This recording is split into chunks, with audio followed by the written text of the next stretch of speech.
Hello friends, welcome to all. आज मैं आपके लिए जो वीडियो लेके आ रहा, देखिए बात करेंगे हमारे हिडन जेम स्टॉक की, जिसको हमने पिछले महीने से ट्रैक करना स्टार्ट किया, लेकिन उसके बाद मार्केट की हालत जो है वो खराब हो गई। आपने भी देखा।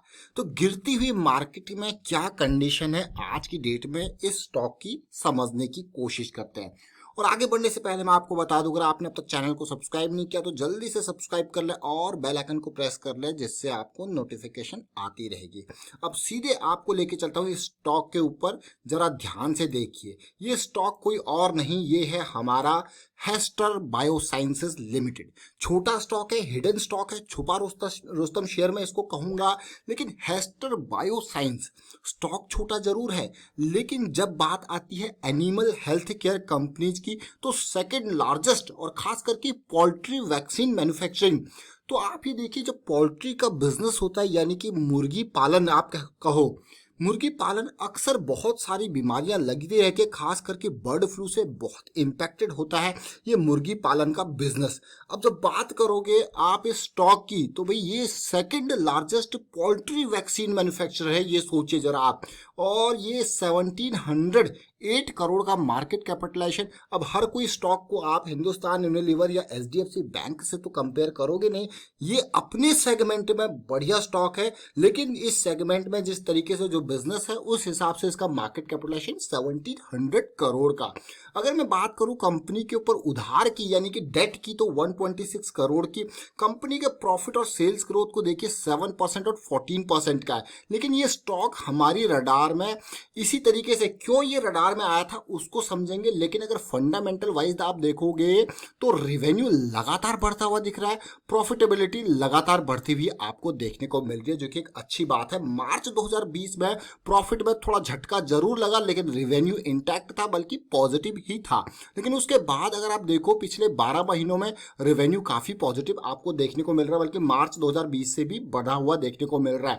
अब ये तो हो गया इसका डिटेल, लेकिन इस स्टॉक को आपके सामने लाने का जो हमारा मकसद था वो था मंथली चार्ट। मंथली चार्ट पे हमको पिछले 4-5 महीने में जो करेक्शन देखने को मिली थी, तो पिछले महीने कुछ ऐसा लगा ये करेक्शन रिजॉल्व हो सकती है, इसीलिए हम इस स्टॉक को आपके सामने लेके आए। क्योंकि यहाँ पे क्या था कि एक बड़ी रैली हमें देखने को मिली थी मार्च के बाद अप्रैल में, फिर आया करेक्शन। जैसे कि इंपल्स और करेक्शन, हम बार बार आपको कहते हैं कि आपके लिए करेक्शन बहुत ही इंपॉर्टेंट है, और खास करके जब आपका करेक्शन यानी कि पानी पी के ये स्टॉक जब ऊपर उठता है, that is the most important thing for you. अब देखिए धीरे धीरे 1800 का ये लेवल जैसी क्रॉस हुआ, आपकी अगली इंपल्स स्टार्ट होगी। मजेदार है कि नहीं है? अब आप ओवरऑल पिक्चर देखोगे, ये मंथली चार्ट है। मंथली चार्ट में इस स्टॉक ने बुलिश क्रॉस देखिए एमएसीडी पे कहाँ बनाया था, इस लेवल पे। उसके बाद पूरी की पूरी करेक्शन चली, और हमेशा मैं आपको कहता हूं कि करेक्शन जब भी आपको देखनी है, छोटे टाइम फ्रेम देखिए, मल्टी टाइम फ्रेम वाला जो सिस्टम है वो बहुत ही इंपॉर्टेंट है। आप हर एंगल से स्टॉक को देखिए, निहारिए, आपको समझ में आएगा और मजा भी आएगा कि बड़े टाइम फ्रेम छोटे टाइम फ्रेम का कैसे फायदा लिया जाता है। अब मैं आपको लेके चलता हूं पिछला वीडियो, यानी कि जो हमने फरवरी 27 को क्रिएट किया था इस मल्टी बैगर स्टॉक के लिए, जब ये 1789 का प्राइस इसका था। और कारण क्या था? ये कारण ये छोटे छोटे टाइम फ्रेम वाइज नहीं कि आज खरीदो कल बेच दो, वही नहीं, ये एक बड़ी करेक्शन रिजॉल्व हो रही थी जिसका इंतजार था, और ये बड़ी रैली हमको दे सकता था। और ये नहीं कि भाई एक रैली ऑलरेडी दे चुका है, लेकिन आज क्या हालत है, कितना रिटर्न अब तक दिया है, उन सारी बातों पे फोकस करेंगे। लेकिन जरा तसल्ली से देखिए, इस स्टॉक को वीकली टाइम फ्रेम पे लेके चलता हूं। अब हम मंथली की बात कर रहे थे, तो चलते हैं वीकली पे, समझने की कोशिश करते हैं। तो ये वो कहानी है। अगर मैं बात करूं लास्ट वीक की, लास्ट वीक में इसको एक बहुत ही बेहतरीन सिचुएशन हमें देखने को मिली थी।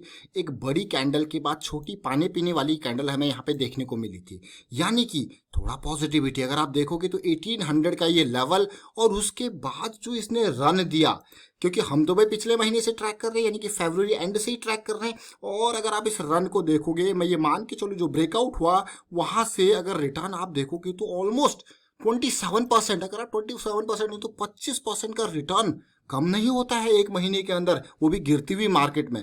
बट अच्छी बात मुझे ये लगी कि भैया एमएसीडी पे अगर आप देखो, momentum area, high momentum area पे यहाँ पे बुलिश क्रॉस बना है।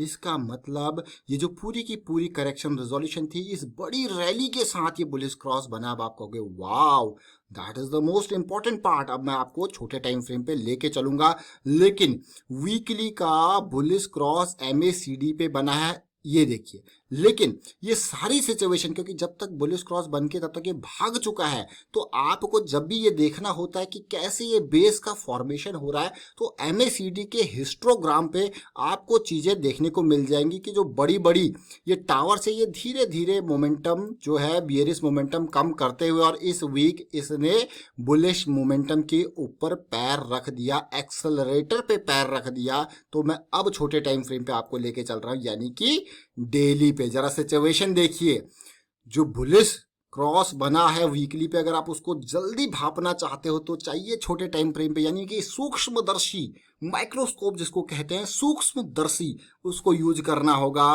वो भी अब देखिए, इस सूक्ष्मदर्शी को देखिए, यहाँ पे कब बुलिश क्रॉस बन गया था भाई, यहाँ पे तो इस कैंडल ने ही बुलिश क्रॉस बना दिया, और उसके बाद पूरे के पूरे 5 दिन शांति का माहौल रहा, और शांति के माहौल के साथ धीरे धीरे मोमेंटम बढ़ता हुआ दिखा। और फिर आया मंडे, और फिर हुआ बड़ा धमाका, और 2 दिन के अंदर स्टॉक 1800 रुपये से 2300 के लेवल तक पहुंच गया। लेकिन क्या भाई, हर बड़ी रैली के बाद स्टॉक पानी पीने जरूर आएगा, क्योंकि उसको फ्रेश एनर्जी चाहिए अगर उसको फिर से भागना है तो यहाँ पे जो कैंडल आज की बनी है, वो कुछ इस तरीके से कैंडल बनी है कि अगर ये कैंडल का हाई पार हो जाता है, यानी कि हमारा ये जॉइंट फॉर्मेशन होगा 2 स्विंग के बीच का, ये हाई पार हो जाता है, तो आपके लिए स्टॉप लॉस रेडी, और फिर अगली रैली आपको देखने को मिल सकती है। तो इसीलिए गिरावट जरूर है, बट मैं आपको हमेशा कहता हूं कि स्टॉक मार्केट में कभी भी इन्वेस्ट करना हो तो always remember the risk before entry. याद रखें इस बात को, हमेशा रिस्क मैनेजमेंट। सपोज 2100 के इस लेवल को हाई करते ही मैं इसमें एंट्री कर रहा हूं, और मेरा स्टॉप लॉस है 1900 का, और मैं इस स्टॉक में, मेरा ऑलमोस्ट मान के चलिए 200, राउंड ऑफ करके अगर बात करते हैं तो 200 रुपीज पर शेयर का रिस्क है, and I can risk only 2000 rupees in this share. तो मैं कितने शेयर खरीदूंगा? मात्र और मात्र 10, क्योंकि मेरा रिस्क जो है मुझे मात्र 10 शेयर खरीदने की अलाउंस देता है। इस बात को समझें, ये बहुत ही इंपॉर्टेंट बात है, बहुत ही बड़ी बात है। जितना आपका जेब आपको अलाउ करती है, उसी हिसाब से ही आपको रिस्क लेना है। अदरवाइज आप यहाँ पे, अगर आपका 1000 का रिस्क है मात्र, तो 5 ही शेयर खरीदें तो ज़्यादा बेटर है। क्योंकि हमेशा स्टॉक मार्केट में आपको लगता है कि आप 1 दिन 2 दिन के अंदर बिल्कुल यहाँ पे खूब पैसा कमा लोगे, लेकिन मेरा जो मानना है यहाँ पे वो थोड़ा सा डिफरेंट है, और रिस्क मैनेजमेंट को हमेशा प्रायोरिटी देना है। रिस्क मैनेजमेंट याद रखें, रिटेल इन्वेस्टर अक्सर ये गलती करता है, वो रिस्क मैनेजमेंट को भूल जाता है। मार्केट गिरती है, वो कहता है भाई स्टॉप लॉस क्या चीज़ है, छोड़ो। तो अभी अगर मार्केट गिरी होगी और अगर आपने अपने रिस्क मैनेजमेंट की चीज़ें प्रॉपर नहीं रखी होंगी कि हाँ भाई कब मुझे निकलना है, एग्जिट करना है, प्रॉफिट सेव करना है, रिस्क मैनेजमेंट न केवल खाली लॉस बचाने के लिए नहीं बल्कि प्रॉफिट सेव करने के लिए भी स्टॉप लॉसेस आप ट्रेल करते हो, तो वो चीज़ें आपकी इम्पॉर्टेंट है। तो मैं आपको फिर से रिपीट करूंगा, और अब देखिए इसी सिचुएशन को अब मैं आवरली पे लेके चलता हूं। जो करेक्शन आई है उसका रिजोल्यूशन जो है वो आपको डेली पे, क्योंकि 3 लाल कैंडल दिख रही हैं, उसका रिजोल्यूशन अगर आपको देखना है तो फिर आवरली आपको बताएगा कि सिचुएशन पॉजिटिव हो रही है या नहीं हो रही है। तो ये जो पीक है, आप कहोगे ये तो यार खतरनाक इंडिसीजन वाली कैंडल बनते हुए दिख रही है, ये तो घबराने वाली बात है। लेकिन अगर आप एमएसीडी पे देखोगे तो मोमेंटम गिरता हुआ आपको नजर आ रहा है, बियरिश मोमेंटम की बात हो रही है, यानी कि ये चीजें धीरे धीरे पॉजिटिव होंगी, और आवरली पे पहले बुलिश क्रॉस बनेगा एमएसीडी का,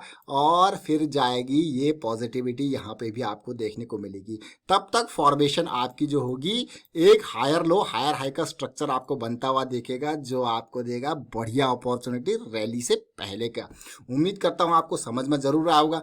अगर आपको ये वीडियो अच्छा लगा तो वीडियो को शेयर जरूर कीजिए, लाइक करना ना भूले। देखिए लाइक करते रहें। फिलहाल मैं वाइंड अप करता हूँ इस वीडियो को, और यहाँ पे हमेशा रिस्क मैनेजमेंट को आपको प्रायोरिटी देनी ही देनी है।